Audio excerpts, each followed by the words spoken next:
ओम श्री साई राम। श्री साई सच्चरित्र अध्याय 11।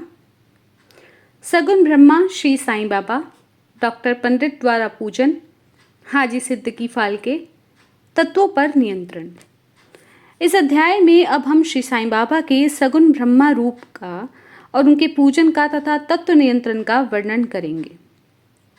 सगुन ब्रह्मा श्री साईं बाबा। ब्रह्मा के दो स्वरूप होते हैं, निर्गुण और सगुण। निर्गुण निराकार है और सगुण साकार। यद्यपि वे एक ही ब्रह्मा के दो रूप हैं, फिर भी किसी को निर्गुण तथा किसी को सगुण उपासना में दिलचस्पी होती है, जैसा कि गीता के अध्याय 12 में वर्णन किया गया है। सगुण उपासना सरल और श्रेष्ठ है। मनुष्य स्वयं आकार में है, इसलिए उसे ईश्वर की साकार उपासना स्वभावतः ही सरल है। जब तक कुछ काल सगुण ब्रह्मा की उपासना ना की जाए, तब तक प्रेम और भक्ति में वृद्धि नहीं होती। सगुण उपासना में जैसे जैसे हमारी प्रगति होती जाती है, हम निर्गुण ब्रह्मा की ओर अग्रसर होते जाते हैं। इसलिए सगुण उपासना से ही श्री गणेश करना अति उत्तम है। मूर्ति, वेदी, अग्नि, प्रकाश, सूर्य, जल और ब्राह्मण आदि सप्त उपासना की वस्तुएं होते हुए भी सद्गुरु ही इन सब में श्रेष्ठ हैं। श्री साईं बाबा का स्वरूप आंखों के सम्मुख लाओ, जो वैराग्य की प्रत्यक्ष मूर्ति और अनन्य शरणागत भक्तों के आश्रयदाता हैं। उनके शब्दों में विश्वास लाना ही आसन और उनके पूजन का संकल्प करना ही समस्त इच्छाओं का त्याग है। कोई कोई श्री साईं बाबा की गणना भगवत भक्त अथवा एक महाभगवत भक्त में करते हैं या करते थे, परंतु हम लोगों के लिए तो वो ईश्वर अवतार हैं। वे अत्यंत क्षमाशील, शांत, सरल और संतुष्ट हैं, जिसकी कोई उपमा ही नहीं दी जा सकती। यद्यपि वे शरीरधारी थे, पर यथार्थ में निर्गुण, निराकार, अनंत और नित्य मुक्त हैं। गंगा नदी समुद्र की ओर जाती हुई मार्ग में ग्रीष्म से व्यथित अनेकों प्राणियों को शीतलता और आनंद देती है, फसलों की वृक्षों को जीवन देती है। जिस प्रकार प्राणियों की क्षुधा को वे शांत करती है, उसी प्रकार श्री साईं संत जीवन व्यतीत करते हुए भी दूसरों को सांत्वना और सुख पहुंचाते हैं। भगवान श्री कृष्ण ने कहा है कि संत ही मेरी आत्मा है, मेरी जीवित प्रतिमा और मेरे ही विशुद्ध रूप हैं। मैं स्वयं वही हूँ। ये अवर्णनीय शक्तियाँ या ईश्वर की शक्ति, जो कि सत्य, चित्त और आनंद है, शिरडी में साईं रूप में अवतीर्ण हुई थी। श्रुति में ब्रह्मा को आनंद कहा गया है। अभी तक यह विषय केवल पुस्तकों में पढ़ते या सुनते थे, परंतु भक्तगण ने शिरडी में इस प्रकार के प्रत्यक्ष आनंद को पा लिया है। बाबा सबके आश्रयदाता थे, उन्हें किसी की सहायता की आवश्यकता नहीं थी। उनके बैठने के लिए भक्तगण एक मुलायम आसन और एक बड़ा तकिया लगा देते थे। बाबा भक्तों के भावों का आदर करते थे और उनकी इच्छा अनुसार ही पूजन आदि करने में किसी प्रकार की आपत्ति वो नहीं करते थे। कोई इत्र और चंदन लगाते तो कोई सुपारी, पान और अन्य वस्तुएं भेंट करते और कोई नैवेद्य अर्पित करते थे। यद्यपि ऐसा जान पड़ता था कि उनका निवास स्थान शिरडी में है, परंतु वे सर्वव्यापक थे। इसका भक्तों ने नित्य प्रति अनुभव किया। ऐसे सर्वव्यापक सद्गुरु के चरणों में मेरा बार बार नमस्कार है। डॉक्टर पंडित की भक्ति। एक बार श्री तात्या नूलकर के मित्र डॉक्टर पंडित बाबा के दर्शनार्थ शिरडी पधारे। बाबा को प्रणाम कर वे मस्जिद में कुछ देर तक बैठे। बाबा ने उन्हें श्री दादा भट्ट केलकर के पास भेजा, जहां पर उनका अच्छा स्वागत हुआ। फिर दादा भट्ट और डॉक्टर पंडित एक साथ पूजन के लिए मस्जिद में पहुंचे। दादा भट्ट ने उनका पूजन किया। बाबा का पूजन तो प्राय सभी किया करते थे, परंतु अभी तक उनके शुभ मस्तक पर चंदन लगाने का किसी को भी साहस नहीं था। केवल एक मालसापति ही उनके गले पर चंदन लगाया करते थे। डॉक्टर पंडित ने पूजन की थाली में से चंदन लेकर बाबा के मस्तक पर त्रिपुंडाकार लगाया। लोगों ने महान आश्चर्य से देखा कि बाबा एक शब्द भी नहीं बोले। संध्या समय तक दादा भट्ट ने बाबा से पूछा कि क्या कारण है कि आप दूसरों को तो मस्तक पर चंदन नहीं लगाने देते, परंतु डॉक्टर पंडित को आपने कुछ भी नहीं कहा। बाबा कहने लगे कि डॉक्टर पंडित ने मुझे अपने श्री रघुनाथ गुरु के महाराज धोपेश्वर, जो कि काका पुराणिक के नाम से प्रसिद्ध हैं, उनके समान ही समझा और अपने गुरु को ही वे जिस प्रकार से चंदन लगाते हैं, उसी भावना से उन्होंने मुझे भी लगाया। तब मैं उनको कैसे रोक सकता था। पूछने पर डॉक्टर पंडित ने दादा भट्ट से कहा कि मैंने बाबा को अपने गुरु काका पुराणी के समान ही जानकर उन्हें त्रिपुंडाकार चंदन लगाया है, जिस प्रकार मैं अपने गुरु को सदैव लगाया करता था। यद्यपि बाबा भक्तों की उनकी इच्छा अनुसार पूजा करने दिया करते थे, परंतु कभी कभी तो उनका व्यवहार विचित्र ही हो जाया करता था। जब कभी वे पूजन की थाली फेंक कर रुद्र अवतार धारण कर लेते, तब उनके समीप जाने का साहस किसी को भी नहीं हो सकता था। कभी वे भक्तों को झिड़कते और कभी मोम से नरम होकर शांति और क्षमा की मूर्ति से प्रतीत होते। कभी कभी वे क्रोध अवस्था में कंपायमान हो जाते और उनके लाल नेत्र चारों ओर घूमने लगते। तथापि उनके अंतकरण में प्रेम और मातृ स्नेह का स्तोत्र बहा ही करता था। भक्तों को बुलाकर वे कहा करते थे कि उन्हें तो कुछ ज्ञात ही नहीं है कि वे उन पर कब क्रोधित हुए।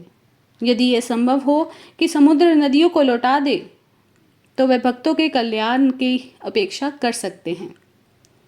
वे तो भक्तों के समीप ही रहते हैं और जब भक्त उन्हें पुकारते हैं तो वे तुरंत ही उपस्थित हो जाते हैं। वे तो सदा भक्तों के प्रेम के ही भूखे हैं। ओम श्री साईं राम। हाजी सिद्दीकी फाल्के। यह कोई नहीं कह सकता था कि कब श्री साईं बाबा अपने भक्त को अपना कृपा पात्र बना लेंगे। यह उनकी इच्छा पर निर्भर था। हाजी सिद्दीकी फाल्के की कथा इसी का एक उदाहरण है। कल्याण निवासी एक यवन जिनका नाम सिद्दीकी फाल्के था, मक्का शरीफ की हज करने के बाद शिरडी आए। वह चावड़ी में उत्तर की ओर रहने लगे। वह मस्जिद के सामने खुले आंगन में बैठा करते। बाबा ने उन्हें 9 माह तक मस्जिद में प्रविष्ट होने की आज्ञा नहीं दी और ना ही मस्जिद की सीढ़ी चढ़ने दी। फाल्के बहुत निराश हुए और कुछ निर्णय नहीं कर सके कि कौन सा उपाय काम में लाए। लोगों ने उन्हें सलाह दी कि आशा ना त्यागो, श्यामा श्री साईं बाबा के अतरंग भक्त हैं, तुम उनके ही द्वार बाबा के पास पहुंचने का प्रयत्न करो।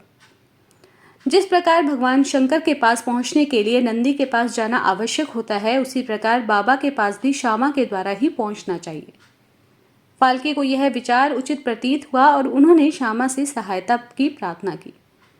श्यामा ने भी आश्वासन दे दिया और अवसर पाकर बाबा से वे इस प्रकार बोले कि बाबा, आप इस बूढ़े हाजी को मस्जिद में किस कारण से नहीं आने देते? अनेक भक्त स्वेच्छा पूर्वक आपके दर्शन को आया जाया करते हैं, कम से कम एक बार तो उसे आशीष दे दीजिए। बाबा बोले, श्यामा, तुम अभी नादान हो। यदि फकीर नहीं आने देता है तो मैं क्या करूं? उनकी कृपा के बिना कोई भी मस्जिद की सीढ़ियां नहीं चढ़ सकता। अच्छा, तुम उससे पूछ आओ कि क्या वह 12वीं कुएं की निचली पगडंडी पर आने को सहमत है। श्यामा स्वीकारात्मक उत्तर लेकर पहुंची। फिर बाबा ने पुनः श्यामा से कहा कि उससे फिर पूछो कि क्या वह मुझे 4 किश्तों में 40,000 रुपये देने को तैयार है। फिर श्यामा उत्तर लेके लौटे कि आप कहें तो मैं 40 लाख रुपए देने को तैयार हूँ। मैं मस्जिद में एक बकरा हलाल करने वाला हूँ। उससे पूछो कि उसे क्या रुचिकर होगा, बकरे का मांस, नाद या अंडकोश। श्यामा यह उत्तर लेकर लौटे कि यदि बाबा के भोजन पात्र में से एक ग्रास भी उन्हें मिल जाए तो हाजी अपने को सौभाग्यशाली समझेंगे। यह उत्तर पाकर बाबा उत्तेजित हो गए और उन्होंने अपने हाथ से मिट्टी का बर्तन उठाकर फेंक दिया और अपनी कफनी उठाए हुए सीधे हाजी के पास पहुंचे। वह उनसे कहने लगे कि व्यर्थ ही नमाज क्यों पढ़ते हो, अपनी श्रेष्ठता का प्रदर्शन क्यों करते हो? यह वृद्ध हाजियों के समान वेशभूषा तुमने क्यों धारण की है? क्या तुम कुरान शरीफ का इस प्रकार से पठन करते हो? तुम्हें अपने मक्का हज का अभिमान हो गया है, परंतु तुम मुझसे अनभिज्ञ हो। इस प्रकार डांट सुनकर हाजी घबरा गया। बाबा मस्जिद को लौट आए और कुछ आमों की टोकरियां खरीद कर हाजी के पास भेज दी। वे स्वयं भी हाजी के पास गए और अपने पास से 55 रुपये निकाल कर उस हाजी को दिए। इसके बाद से ही बाबा हाजी से प्रेम करने लगे तथा अपने साथ भोजन करने को बुलाने लगे। अब हाजी भी अपनी इच्छा अनुसार मस्जिद में आने जाने लगे। कभी कभी बाबा उन्हें कुछ रुपए भेंट में दिया करते थे। इस प्रकार हाजी बाबा के दरबार में सम्मिलित हो गए।